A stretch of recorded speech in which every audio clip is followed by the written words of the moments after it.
ঠুড়ায় এবং মাটি খনন করে পাতারের ভিতরে যদি চলে যায়, সেখান থেকে মালাকুল মউত তারে কখনো ছাড়বে না। যেখানেই থাকো সেখান থেকে তোমাকে আল্লাহর কাছে চলে যেতেই হবে, এতে কোনো সন্দেহ নাই। তাহলে আমাদেরকে সংশোধন হওয়ার দরকার আছে কিনা?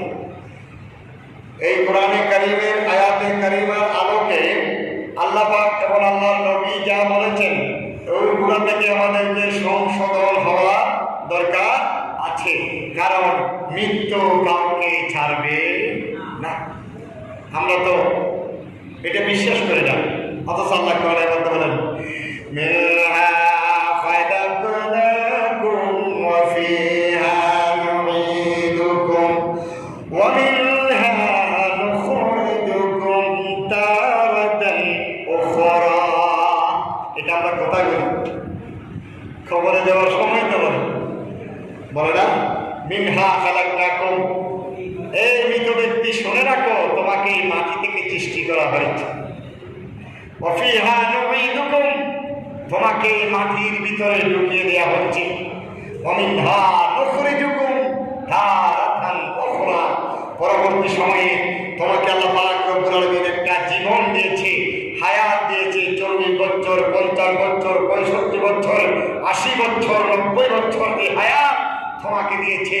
তোমার হায়াত এটা আল্লাহ পরীক্ষামূলক দিয়েছে, আর এই পরীক্ষায় তুমি কতটুকু সাকসেসফুল হয়েছ এটার হিসাব নিকাশ আল্লাহর দরবারে আমার উত্তোলন করে কিয়ামতের ময়দানে তোমার বিচার করা হবে। সুবহানাল্লাহ, এই কথাটাই তো বলছে। তাহলে আমরা এগুলো তো মনে করি কি আমাকে এই পোকামাকড়ে খেয়ে ফেলবে, মাটির ভিতরে দেবে, আল্লাহ দেখতে কোথায় আবার কখন বিচার হবে, হাসর হবে, নসর হবে, এই কথাগুলো বলা মানে এটা পোকার স্বর্গে বাস করা। কারণ আল্লাহ বলেছেন মিনহা খালাকনাকুম, তোমাকে সৃষ্টি করা হয়েছে মাটি থেকে। ওই যে আবার তুলবে, সেজন্য কবরে যাওয়ার সময় বলে দিচ্ছি, মুর্দা কিন্তু ঠিকই শুনতেছে। মিনহা খালাকনাকুম, তোমাকে মাটি দ্বারা সৃষ্টি করা হয়েছে। ওয়া ফিহা নুঈদুকুম, তোমাকে মাটির ভিতরে পুঁতে দেওয়া হচ্ছে। ওয়া মিনহা নুখরিজুকুম, তোমাকে আবার উত্তোলন করা হবে। তারাতান উখরা, একদম শেষ বিচারের দিন তোমাকে উত্তোলন করা হবে।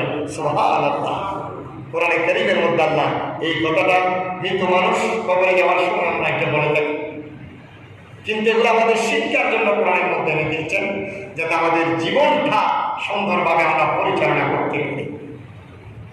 আল্লাহ পাক রব্বুল এক গুনাহগার বান্দা তার ছেলেকে বলল, বাবা আমি তো একেবারে বার্ধক্যে পতিত হয়েছি, একটা কাজ কর, আমাকে তুমি মারা যাওয়ার পরে লাকড়ি দিয়া বেশি করে পড়ে ফেলবা, পড়ে ছাই যেগুলো হবে ওই ছাইগুলা 3 ভাগ করবা।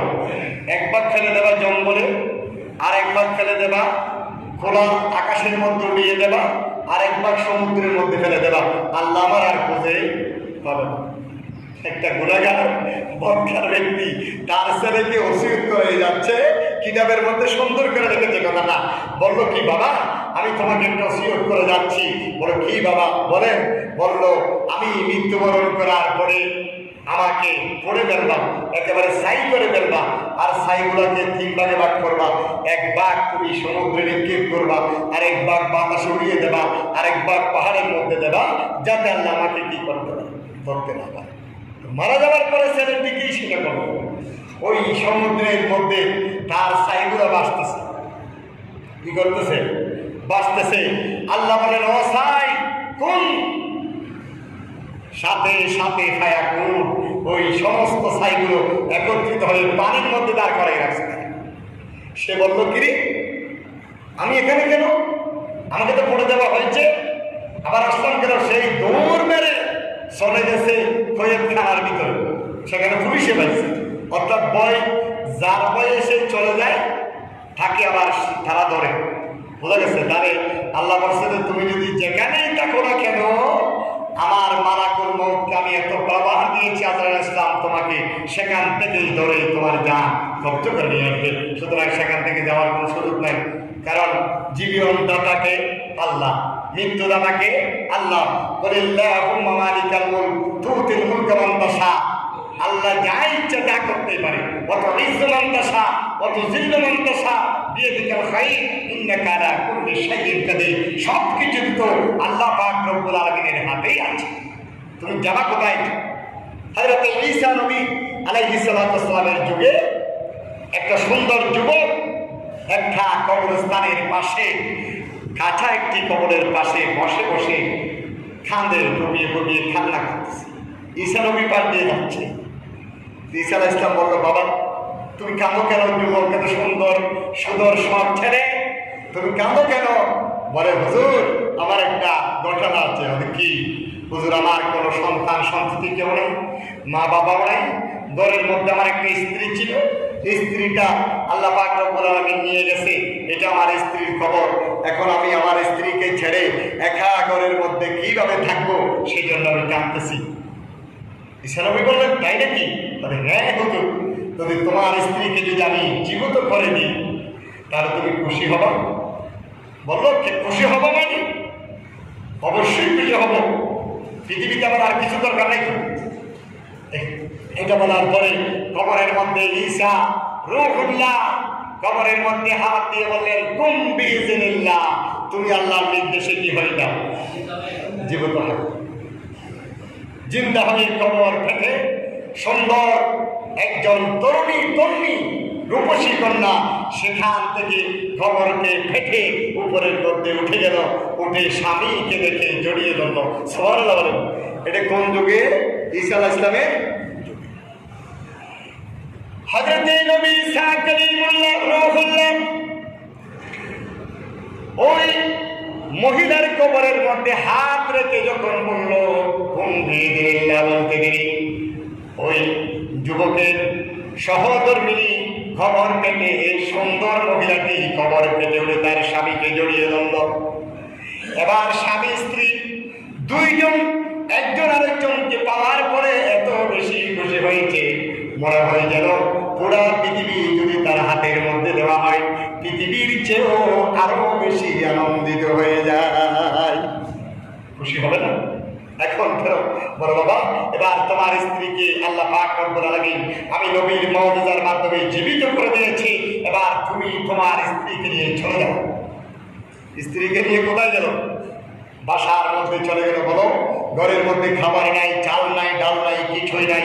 বসো তুমি, গরিব মানুষ আমি একটু ক্ষেত কামারে যাই, জঙ্গলের মধ্যে যে কাঠ কেটে আনি ওই কাঠগুলো কেটে বাজারে বিক্রি করে ঝাল ডালগুলো নিয়ে আসবো, তুমি একটু ওয়েট করো, অপেক্ষা করো।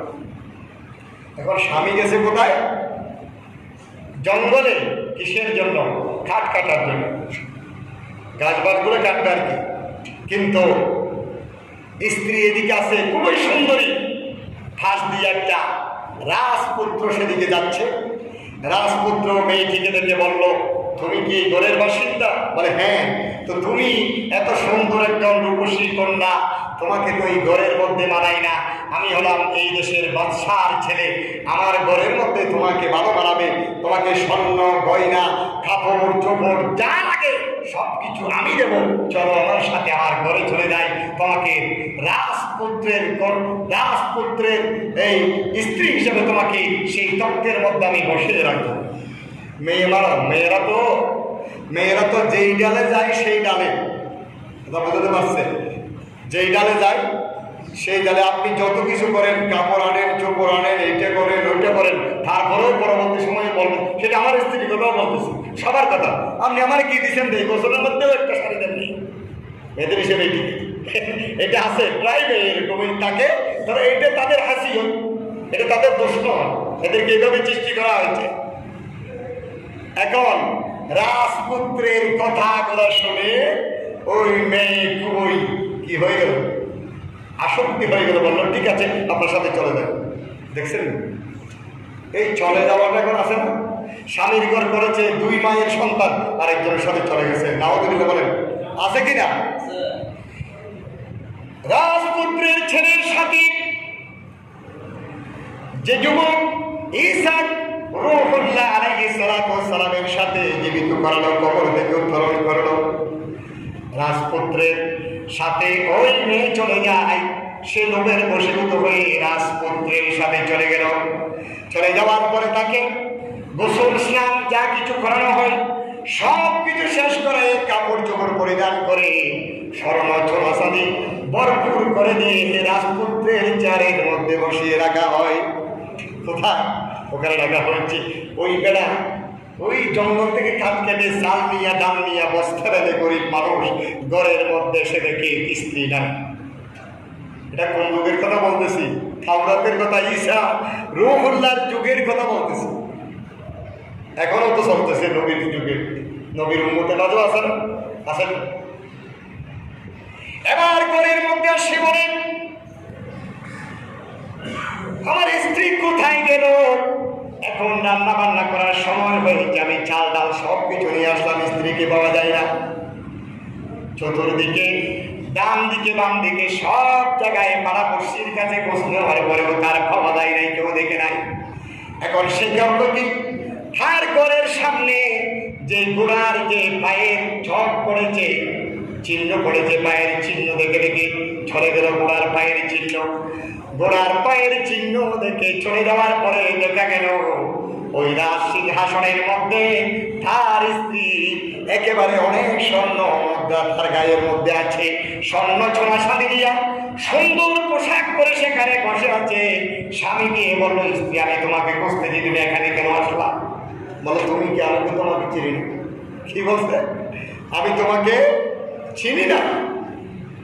এখন বেচারা বললো, কি চিনি না? তুমি আমার স্ত্রী না? না না না, আমি তোমাকে চিনি না, যাও এখান থেকে। দেখেন লোভে পড়ে গেছে। তখন সেই কেঁদে কেঁদে চলে আসার পথে আবার ঈসা রূহুল্লাহর সাথে দেখা হলো। ঈসা নবীকে বলল, ঈসা আলাইহিস সালাম বলল, তুমি এখন কি সুখে আছো স্ত্রীকে নিয়ে? বলো, হুজুর সুখে নাই। কেন? হুজুর বিশ্লেষণ করতে পারবো না, আপনাকে একটু আমার সাথে যেতে হবে। আপনাকে কি করতে হবে? আমার সাথে যেতেই হবে। তখন ঈসা রূহুল্লাহকে সাথে নিয়ে সেই ওই বাদশার দরবারের মধ্যে দেখে গেল। বললো, হুজুর দেখেন আমার স্ত্রীর কি অবস্থা, এখন স্বর্ণ চাঁদি সব কিছু করে কি করলো, বসে আছে। বললো, এ মেয়ে, তোমাকে আমি জীবিত করলাম, কবর থেকে তোমার স্বামীর অর্ধেক হায়াত তোমাকে দিয়ে এগ্রিমেন্টের মাধ্যমে জীবিত করলাম, আর তুমি এখানে কেন চলে আসলাম? তুমি আসো। বলো, আপনি কে? কাকে বলতেছে? ঈসা রূহুল্লাহ আল্লাহর নবীকে বলতেছে, আপনি কে? দেখেন কি সাংঘাতিক একটা বিষয়। বলো, আপনি কে? আসে না, আমি আপনাদেরকে চিনি না। তখন ঈসা নবী বললেন, যুবক, তুমি এবার একটা কাজ করো, আমার সাথে এগ্রিমেন্ট ছিল, আল্লাহর সাথে এগ্রিমেন্ট করে তোমার স্ত্রীকে আমি জীবিত করে দিয়েছিলাম। এগ্রিমেন্ট ছিল তোমার যে হায়াত আছে অবশিষ্ট হায়াত গুলা অর্ধেক তোমার স্ত্রীকে দিয়ে দেবা। এই এগ্রিমেন্ট কমিটমেন্ট তুমি দিয়েছিলা, তখন আল্লাহ পাক রব্বুল আলামিন নবীর মুজিজার মাধ্যমে তোমার স্ত্রীকে কবর থেকে জীবিত করে দিয়েছে। এখন তুমি আমার সামনে বলো যে এগ্রিমেন্ট তুমি আমাকে করেছিলে, আমার সাথে আল্লাহর সাথে করেছিলাম, তোমার এগ্রিমেন্ট তুমি আবার ফেরত দিয়ে এলাম, এই কথা এখন বলে দাও। উনি বলল, বলার সাথে সাথে ওই স্ত্রী আবার মৃত্যুবরণ করে যায়। দেখছেন অর্ধেক হায়াত। বললো, হুজুর আমি অর্ধেক হায়াত আমার স্ত্রীকে দিয়ে দেবো, আর আমি অর্ধেক পাবো। এইভাবে এগ্রিমেন্ট করে যখন জীবিত করে দিয়েছে, তখন সেই জীবিত হওয়ার পরে লোভে পড়ে, টাকার লোভে, স্বর্ণের লোভে, ছাঁদির লোভে, অর্থের লোভে, বিলাসিতার লোভে, অট্টালিকার লোভে নিজের গরিব স্বামীকে ছেড়ে সেই চলে গেল বাদশার কাছে সুখের আশায়। আল্লাহ বলছে, তোমার সুখ এখানে থাকবে। সেজন্য জীবন মৃত্যু সব কিছু কে দেয়? আল্লাহর হাতে সব কিছু। তো আমাদেরকে বিদায়া ও নেহায়া একটা কিতাবের মধ্যে একটা ঘটনা এনেছে তাফসীরের মধ্যে। সেটা হচ্ছে হযরতে ইদ্রিস আলাইহিস সালামের দু ধরনের লড়াই। একটা হচ্ছে হযরতে ইদ্রিস আলাইহিস সালাম মৃত্যু যন্ত্রণার বয়ে সেই উপরের দিকে চলে যাচ্ছে। তার সাথে বন্ধুত্ব হলো, জিবরিল আমাকে একটু এখান থেকে নিয়ে যান, আমি যাতে মৃত্যু আমাকে না পাই। উনি হলো কি আল্লাহর নবী হযরতে ইদ্রিস আলাইহিস সালাম। এখন নিয়ে যাচ্ছে, প্রথম আসমান গেল, দ্বিতীয় আসমান গেল, তৃতীয় আসমান গেল, চতুর্থ আসমান গেল। চতুর্থ আসমানে যাওয়ার পরে দেখা যাচ্ছে উপরের থেকে আজরাইল আসমান নামতেছে। ও কার বয়ে চলে যাচ্ছে? আজরাইলের বয়ে। দেখতেছে চতুর্থ আসমানে লাঠিতে ভর দিয়া আজরাইল আসমান নামতেছে। এখন বলল, নবী বন্ধু কি দেখতেছি উপরের থেকে তো আজরাইল আসমান নামতেছে আর নাম বন্ধ, আওয়াজ দেখে। আল্লাহ, আমি তো ওর বয়ে চলে যাচ্ছি, উনি আসতেছে নাকি? ওদের দাঁড়াও দাঁড়াও, তুমি ফাঁকার ভিতরে ডানার ভিতরে থাকো, শব্দ করে ওঠো। এখন বসো। এখন আসসালামু আলাইকুম কাইফা, কেমন আছেন? সালাম দিল, কালাম সব কিছু হওয়ার পরে বললো, হুজুর আপনি কোথায় যাচ্ছেন? বলছে আমি একটু এদিকে আসছি, আমি একটু নিচে যাচ্ছি। হযরত বলছে আমি একটু নিচের দিকে যাচ্ছি। হুজুর একটা কথা আপনার থেকে আমি জিজ্ঞেস করি, আপনি তো আল্লাহ পাক রব্বুল আলামিন আপনার হাতের মধ্যে কার মৃত্যু কখন একটা লিস্ট দিয়েছে, কোথায় হবে সেটা পর্যন্ত। এখন আমি আপনার কাছ থেকে একটা জিনিস জানতে চাচ্ছি, আপনি একটু আমাকে উত্তরটা দেন। বলো কি? বললো, হুজুর আল্লাহ নবী হযরত ইদ্রিস আলাইহিস সালামের মৃত্যু কোথায় হবে? ওরা আমি একটু দপ্তরে দেখি, মনে তো নাই, একটু দেখি। এখন তার ফাইল টাইল করে বলতেছে ইদ্রিস নবীর মৃত্যু হবে চতুর্থ আসমানে। কোথায় পালাইছে? কোথায়? চতুর্থ আসমানে।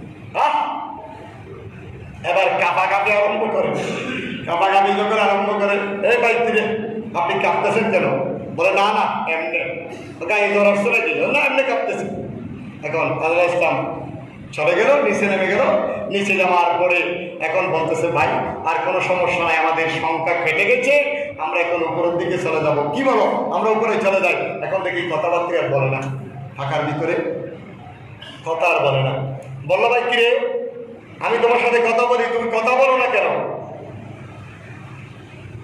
ফাঁকার ভিতরে দেখা গেল ইদ্রিস আলাইহিস সালাম যে মালাকুল মউতের বড়ে অনেক উপরে 27 আসমানের উপরের মধ্যে উঠে যাওয়ার জন্য সিদ্ধান্ত নিল। দেখা গেল ইদ্রিস নবী আলাইহিস সালাম যে আজরাইল আলাইহিস সালাম প্রথমেই চতুর্থ আসমানে নেমেছিল, তার ভিতরে তার জন কব্জ করে দিয়েছে। পাখা ডানা মেলে যখন দেখা গেল ইদ্রিস নবীর জান চলে যায় আর বরফের মতো ঠান্ডা হয়ে যায়। দেখছেন ওই যে কোরআনে কারীমের আয়াত, আপনি যেখানে থাকেন না কেন, যখন হায়াত পড়ে যাবে সাথে সাথে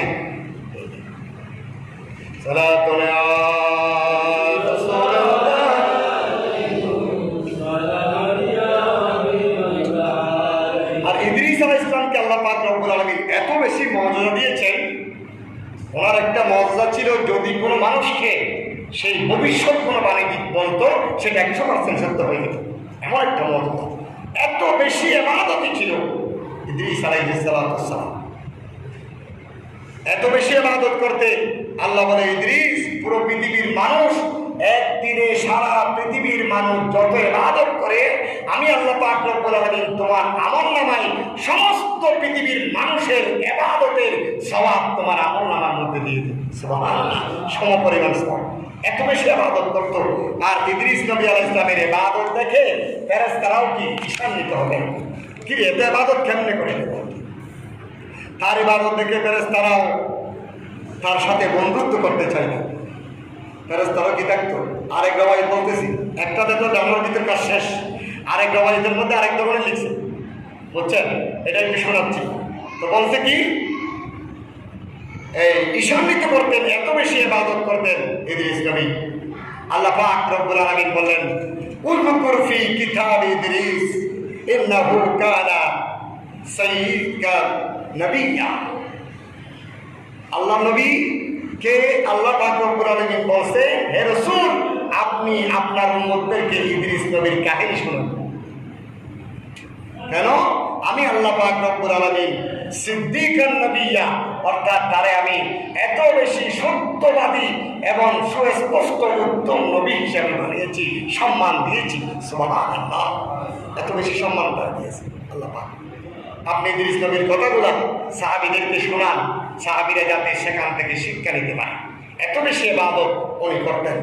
আল্লাহ বলেন, ওয়া রাফা'নাহু মাকানান আলিয়্যা, আমি আল্লাহ পাক রব্বুল আলামিন তার মাকাম, তার স্তরকে এত বেশি উঁচু করে দিয়েছি, প্রশংসিত করে দিয়েছি, যা বলার অবকাশ থাকে না। ইদ্রিস নবী এমন ছিল। এখন ইদ্রিস আলাইহিস সালাম হযরতে আজরাইল আলাইহিস সালাম চিন্তা করলেন যে এত বেশি ইবাদতি একজন ব্যক্তি, আমি তার সাথে একটু বন্ধুত্ব করতে পারি কিনা দেখি। কি করবে? বন্ধুত্ব করবে। কার সাথে? ইদ্রিস আলাইহিস সালামের সাথে। তো ইদ্রিস আলাইহিস সালামের একটা আদত ছিল, ওর হায়াতে জিন্দগির মধ্যে সেই একটা রোজা, কোনোদিন রোজা ছাড়া থাকে নাই। যেদিন আল্লাহ নিষেধ করেছে ওই দিন ছাড়া প্রতিদিন কি করতো? রোজা রাখতো। আর রোজার মধ্যে ইফতারের সময় খাবারগুলো 2 ভাগ করতো। 1 ভাগ সে নিজে খেত, আর 1 ভাগ মেহমানদের জন্য বসে থাকতো খাওয়ার জন্য। মেহমানদারি করতে আমার নবী সুন্নত না? সুন্নত না? তো ইদ্রিস আলাইহিস সালাম এই যে ইফতার করত, দুনিয়ার কোনো ইফতারে দিয়ে নয়, আল্লাহ পাক রব্বুল আলামিন তার জন্য ইফতারের টাইমে পাঠাই দিতেন। সুবহানাল্লাহ। দেখছেন কি আলা মকামের একজন আল্লাহর নবী ইদ্রিস আলাইহিস সালাম। এখন আজরাইল আলাইহিস সালাম বলল, ঠিক আছে, আমি তার একটু পরীক্ষাও করবো এবং একটু বন্ধুত্ব করে দেখি। আজরাইল আলাইহিস সালাম মানুষের সুরত ধরে আল্লাহর নবী ইদ্রিস আলাইহিস সালামের দরবারে গেলেন মানুষের সুরতে ইফতারের টাইমে। যাওয়ার পরে রাত্র হয়েছে, ফেরেশতারা তো আমাদের জমিনের কোনো খাবার ভক্ষণ করে না। তোরা বললো, ইদ্রিস আলাইহিস সালাম বললো, ভাই বসেন, আপনি আসছেন, আমি রোজা রেখেছি, ইফতার করি, আপনার জন্য খাবারের ব্যবস্থা আছে। বলে ও খাবার খাই না। পুরো রাত চলে গেল খাবার। কিরে খাবার খাই না কেন? আপনি খাবার খাওয়া থাকেন কেমনে? উনি তো ফেরেশতা, সুরত ধরেছে মানুষের। ইদ্রিস নবী বলল, ঠিক আছে, আমার আশেপাশের এলাকাটা একটু আপনাকে আমি দেখাই, ভ্রমণ করাই। সকালে বের হয়ে আশপাশের সমস্ত এলাকাগুলোকে একটু ভ্রমণ করানোর জন্য বের হলেন। ভ্রমণ করতে করতে করতে করতে কতটুকু পর্যন্ত যাওয়ার পরে দেখা গেল আপেলের বাগান, আমলকির বাগান এবং সেখানে তোমার বিভিন্ন মালঠার বাগান, আঙ্গুরের বাগান দেখতে পেল। তো ফেরেশতা বলে, ও ভাই ইদ্রিস, চলো আমরা এখান থেকে কি যাচ্ছে একটু খাই। ইদ্রিস আলাইহিস সালাম তো মহান, রাত্রে সারা রাত খাওয়াতে চেয়েছিলাম, সে খানা ভক্ষণ করে নাই, আমার ঘরে খাই নাই, আর এখন এখানে অন্যজনের বাগানের মধ্যে ফল খেতে চায়। বলে না না না, আমি পারবো না, এটা আরেকজনের হক, মালিক নাই, আমি কেমনে খাবো? ফেরেশতা তো পরীক্ষা করতেছে। আর কতটুকু যাওয়ার পরে দেখা গেল সাগরের বিশাল পাল, চারণভূমির মধ্যে অনেক ছাগলগুলো চলাচলা করে, নড়াচড়া করে। ইদ্রিস নবী খেয়ে বললেন, ও ইদ্রিস নবী আমার বন্ধু, চলো, আমাদের প্রচন্ড খিদা পেয়েছে, আমি রাত্রে পর্যন্ত কিছু খাই নাই, ভক্ষণ করি নাই, আমরা চলো একটি এখান থেকে তরুতাজা একটা ছাগল নিয়ে পাক করে খাই, আমি খুব খিদা পেয়েছে, তুমি এই ব্যবস্থাটা করে দাও। ইদ্রিস নবী রাগের বশীভূত হয়ে, তোমাকে সারা রাত পর্যন্ত আমার অবশিষ্ট খাবারগুলো পচে গেছে, তুমি খাও নাই, খেতে পারো নাই, খাবার ভক্ষণ করে নাই। অপরের বাগানের মধ্যে গিয়া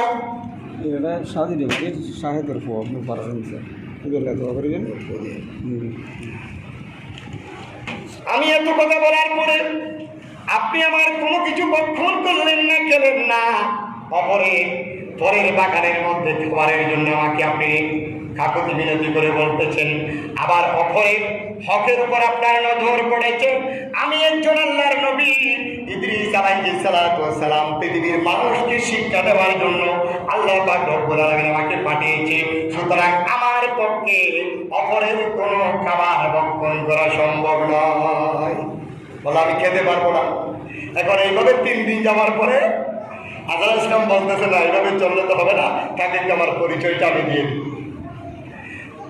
হযরত ইদ্রিস আলাইহিস সালামকে আজরাইল ইসলাম বলতেছেন, ও ভাই ইদ্রিস, তুমি আমাকে খাবার খাওয়ানোর জন্য চরম চেষ্টা করেছো, তোমার ঘরের মধ্যে আমি খাবার খাই নাই, আমি পরীক্ষামূলক তোমাকে বলেছি, অপরের বাগান থেকে আঙ্গুর খাবো, ফলমূল খাবো, কিন্তু সে তোমার অন্তর থেকে বলি নাই, পরীক্ষা নিয়েছি আপনার থেকে। এবং অপরের ছাগলের পালগুলো আমরা রান্না করে খাবো, এটাও আমি পরীক্ষা নিয়েছি। সুতরাং তুমি নবী ইদ্রিস এইভাবে আল্লাহর ইবাদত করো, পরীক্ষার মধ্যে সাকসেসফুল হয়েছ। আমি দুনিয়ার কোনো মানুষ নই, নবীও নয়, আমি হলাম মালাকুল মউত। সুবহানাল্লাহ।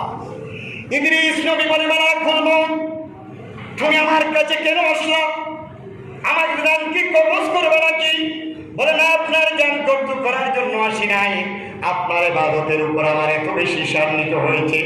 আপনি আল্লাহর এত বেশি ইবাদত করেন, আল্লাহকে এত বেশি রাজি করেছেন, আপনার হায়াতে জিন্দগির মধ্যে একটা রোজা পর্যন্ত আপনি বাদ দেন নাই। সুতরাং আপনার ইবাদতি ব্যক্তির সাথে আমি বন্ধুত্ব করার জন্য আল্লাহর হুকুমে চলে আসলাম। সুবহানাল্লাহ। বন্ধুত্ব করার জন্য এসেছি, আপনার জান কবজ করার জন্য আসি নাই। বলে যদি বন্ধুত্ব করতে চাও তার আমার এগ্রিমেন্ট আছে। কে বলতেছে? ইদ্রিস আলাইহিস সালাম বলতেছে আমার এগ্রিমেন্ট আছে। বলো আপনার এগ্রিমেন্ট কি? বলে আমার এগ্রিমেন্ট হচ্ছে আপনি যদি আমার সাথে বন্ধুত্ব করতে চান তাহলে আমাকে একবার এখন আমার জানটা বের করতে হবে, আবার ঢুকিয়ে দিতে হবে। আমি চাচ্ছি নিত্য যন্ত্রণা কতটুকু কঠিন। দেখছেন? আমি এভাবে পারবো নাকি? আপনার তো সময় হয় নাই, সময় না হলে আল্লাহ থেকে অনুমতি নেন।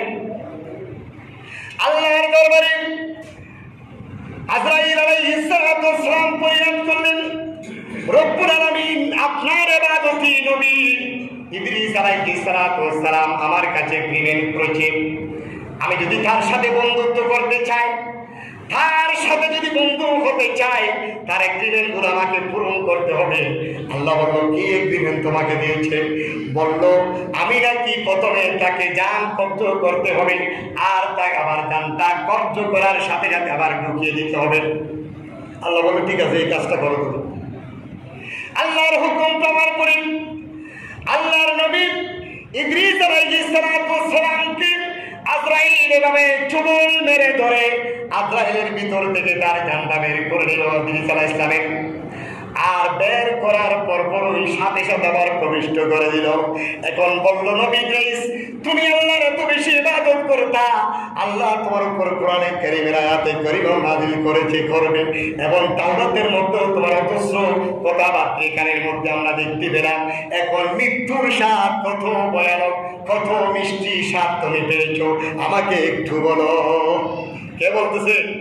ইদ্রিস নবীকে বলতেছে। আজরাইল বলে, তোমাকে আল্লাহর হুকুমে আমি একবার তোমার জানটা কবজ করলাম, আবার তোমার জান প্রবিষ্ট করে দিলাম। এখন জানতে চাই তুমি আল্লাহর একজন নবী, তুমি কত স্বাদ পেয়েছো মৃত্যু যন্ত্রণায়। এই কথাটা তো বলতো আল্লাহর নবী ইদ্রিস চোখের পানি ছেড়ে দিলেন, বলল, ভাই আজরাইল মৃত্যু যন্ত্রণার কথা বলিও না, মৃত্যু যন্ত্রণা যদি এত বেশি কঠিন হতে যে জানতাম তাহলে আমি তোমার সাথে এই খেলা খেলতাম না। আমি ভুল করেছি, মৃত্যুর কথা আমার সামনে আর উত্তোলন করিও না, কারণ মৃত্যু যন্ত্রণার এত বেশি স্বাদ আমি পেয়েছি। একজন জীবন্ত মানুষকে প্রচন্ড তাবের মরুভূমির মধ্যে বেঁধে রেখে যেভাবে দাঁড়ানো ছুরি দিয়া তার শরীর থেকে গরুতে এইভাবে হালায়, এইভাবে চামড়া হালাই নেওয়া যত কষ্ট হয়, আমি ইদ্রিস নবী বুঝতে পারলাম আমি এর চেয়ে কোটি কোটি গুণ আরো বেশি কষ্ট পেয়েছি। দেখছেন, একজন মানুষকে যেভাবে গরুর মতো চামড়া তোলা হয়, যত কষ্টই ব্যক্তি পাবে, আমি ইদ্রিস নবী আল্লাহর নবী হওয়ার পরেও এত বেশি যন্ত্রণা আমি পেয়েছি। সুতরাং মৃত্যুর কোনো কথা আমার সামনে আর উচ্চারণ করে না। দেখেননি কত ভয় পাইছে ইদ্রিস নবী। এখন বলে, ঠিক আছে, তোমার এগ্রিমেন্ট পূরণ করলাম, আর কোনো এগ্রিমেন্ট আসেনি, বন্ধুত্ব করতে চায়। বলে, আরেকটা এগ্রিমেন্ট আছে, আমাকে একটু দোজখ দেখাতে হবে। কি দেখাতে হবে? এগুলো আমি তাফসীর করতেছি জি আয়াতের, কিস্তে নাও, কিস্তে মনে করি। বলতেছে কি, আমাকে একটু দোজখ দেখাতে হবে। হযরত নবী ইদ্রিস আলাইহিস সালামকে সাথে নিয়ে আল্লাহর নবী, আল্লাহর ফেরেশতা হযরত আজরাইল আলাইহিস সালাম তাকে দোজখের দরজার মধ্যে নিয়ে খুলে দিল, দরজা খুলে গেল, সেখান থেকে ভিতরে ঢুকে নাই, বাইরের থেকে একটু দেখে দেখে চলেন চলে যাবো, চলে আসলাম। এখন বন্ধুত্ব হতে পারবো তো? না না, আরেকটা এগ্রিমেন্ট আছে। কি এগ্রিমেন্ট? আমাকে একটু বেহেশত দেখাতে হবে। কি দেখাতে হবে? বেহেশত দেখাতে হবে।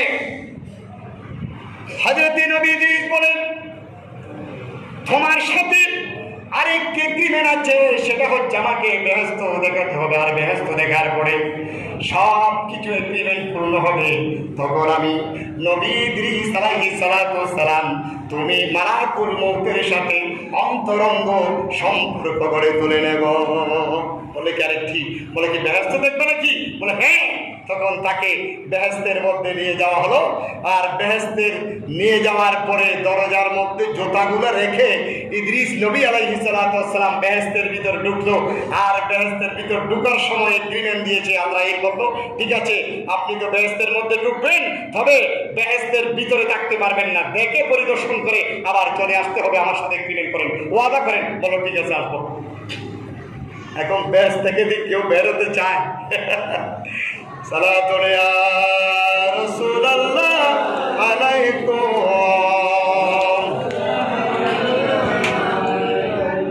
এখন ইদ্রিস নবী জোঠা রেখে বেহেশতের মধ্যে ঢুকলো।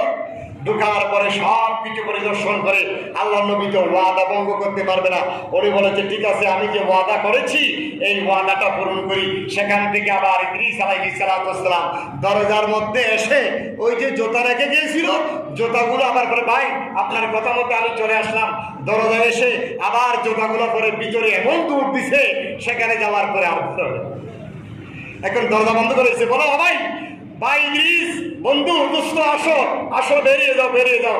আল্লাহ এগুলো মানবে না, তুমি কি করতেছো, তাড়াতাড়ি আসো। তখন ইদ্রিস কথা হচ্ছে